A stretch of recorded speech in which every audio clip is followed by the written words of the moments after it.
इस वीडियो को मैं किस पर्पस के हिसाब से देखूं या ये कहूं कि आप इसे किस तरह से ऐसे वीडियोस को देखते हैं, जहां बात ये समझ आती है अगर इसे मैं बेस्ट मूवीज़ की कैटेगरी में लाता, क्योंकि वेस्ट मूवीज़ को आप थोड़ी ना देखना चाहेंगे, है ना। इसीलिए ये बात आप भी समझते हैं और मैं भी कि बस जस्ट इंटरटेन पर्पस से ही इसे देखना या इंजॉय करना है। यही आपका भी मकसद है और मेरा भी, और ये वीडियो भी आपको बेशक वही कराएगा। इसे बिल्कुल भी दिल पे न लेना, क्योंकि ये मेरी लिस्ट है 23 के साल के, जो सबसे बुरी तो नहीं, क्योंकि कोई भी मूवी बुरी तो नहीं ना होती, वे सिर्फ अपने मार्ग से भटक जाते हैं और मेरे नज़रिए में ये वही लिस्ट है जो अपने मार्ग से भटके हुए हैं।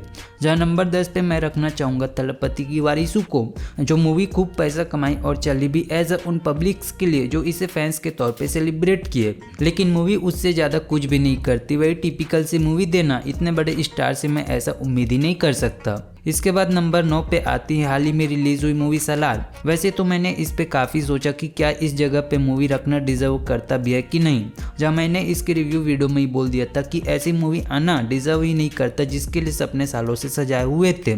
जो होप थे मूवी उसके आधे भी डिलीवर नहीं करते, जिस कारण से मैं इसे इस जगह पे रखने से रोक तो बिल्कुल भी नहीं सकता।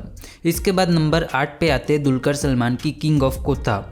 ये उस सिनेमा इंडस्ट्री से आई मूवी थी जहाँ से आइकॉनिक फिल्मों की बात अक्सर करते ही हैं, लेकिन ये वो मूवी नहीं जो उस इंडस्ट्री को इस रूप में दिखा सके।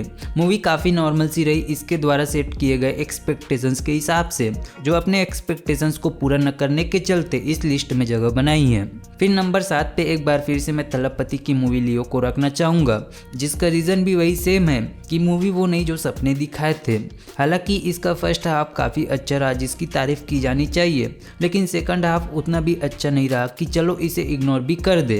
जिस बात को डायरेक्टर ने भी स्वीकारा है, तो हाँ ये वो मूवी नहीं बन पाई जैसे कि इसे बोले गए थे, और ये रीज़न इसे यहाँ पे लाके खड़ा किया है। फिर नंबर 6 पे आती है ब्रो द अवतार। मूवी साई धर्म तेज और पवन कल्याण के स्पेशल रोल के चलते हाइप में रही, लेकिन वही दूसरी रीज़न भी रही कि इसे बेस्ट न बोलने पे मजबूर कर दे।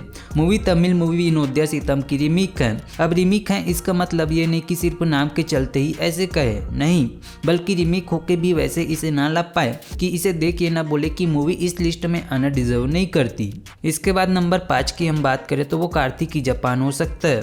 वो इसलिए कि ना ही हम ये समझ पाते कि इसकी कहानी क्या बतानी चाहती है, और ना ही वो चीज़ें जो किसी दूसरे से इंस्पिरेशन लेते हुए भी इंस्पिरेशनल नजर नहीं आते। जो उम्मीदें मूवी ने जगाए वो डिलीवर करने में बिल्कुल भी सक्षम नहीं, जो इसे इस जगह पे रखने में जरूर से सक्षम बनाती है। फिर नंबर 4 पे आती है राम पोथिनेनी की मूवी स्कंदा।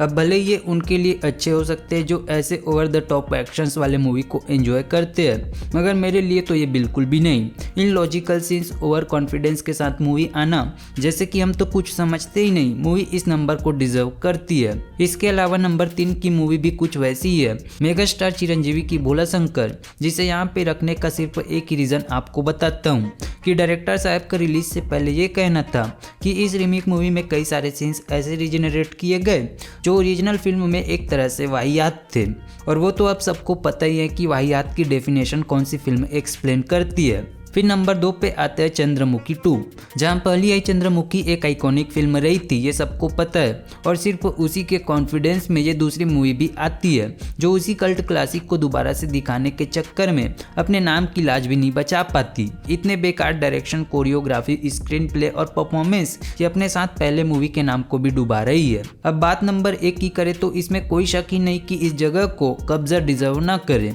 जिस तरह के कॉन्फिडेंस के साथ मूवी लाना रहा, इवन रिलीज के बाद जैसे सेलिब्रेशंस भी करना रहा, वही बता देता है कि क्यों मूवी यहाँ आना डिजर्वेबल है। इससे ये समझ तो आ ही जाता है कि आप कितने ही कोयले दिखा लो, अंधेरा दिखा लो, लेकिन हर एक काली चीजें केजीएफ तो नहीं ना हो सकती। लेकिन इससे भी बड़ा लॉर्ड आदि पुरुष जिसे नंबर 1 पे ना रखना आप भी शायद से समझ न पाए हो, क्योंकि ये वो मूवी है जो किसी एक पर्टिकुलर नंबर को डिजर्व ही नहीं करता। नंबर देना इसके लिए वो और ही नहीं बताता, क्योंकि ये तो उससे भी कहीं ऊपर के हैं। सारी 10 फिल्में एक तरफ और अपने आदि पुरुष एक तरफ, फिर भी ये सारी 10 फिल्में इस एक के सामने चाय कंपनी है। तो खैर ये थे वो मूवीज जिन्हें मैं अपने लिए 23 की वर्स्ट बोलूं, वाहियात बोलूं या अपने मार्ग से भटके हुए मूवीज बोलूं, इस लिस्ट में आना डिजर्व करते हैं। इसके अलावा भी और मूवीज होंगे जो इस लिस्ट में आने का दमखम जरूर से रखते हो, जिनमें से कुछ अगर आपको पता हो तो कमेंट में जरूर से बता देना। बाकी मिलते हैं अगले वीडियो में, तब तक के लिए आप ये वाली वीडियो जरूर से चेकआउट कर लेना, जिसमें हमने 5 सबसे ज्यादा सरप्राइज किए मूवीज की लिस्ट तैयार किए हैं।